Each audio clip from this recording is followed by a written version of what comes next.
Mantan Kepala Dinas Perhubungan Kabupaten Seram bagian Barat, Packing Koling divonis 2 tahun penjara.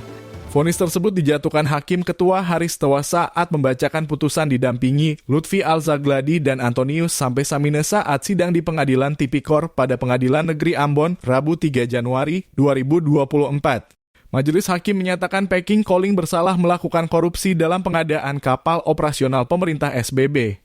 Menjatuhkan pidana oleh karena itu terhadap terdakwa Packing Koling dengan pidana penjara selama 2 tahun dan denda sebesar 300 juta subsidiar 3 bulan kurungan, putus Majelis Hakim. Tak hanya Packing Koling, Majelis Hakim juga memvonis Farid selaku konsultan pengawasan PT Biro Klasifikasi Indonesia dalam persidangan yang sama. Namun terdakwa Farid divonis dengan pidana penjara selama 1 tahun dan 4 bulan penjara. Selain itu Farid juga dihukum dengan pidana denda sebesar 300 juta subsidiar 2 bulan kurangan.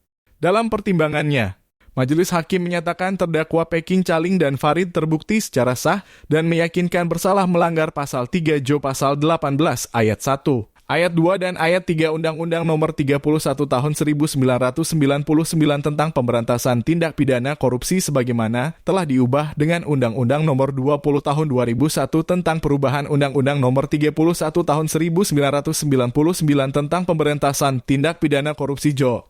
Pasal 55 ayat 1 ke 1 KUHP sebagaimana dalam dakwaan subsidiar.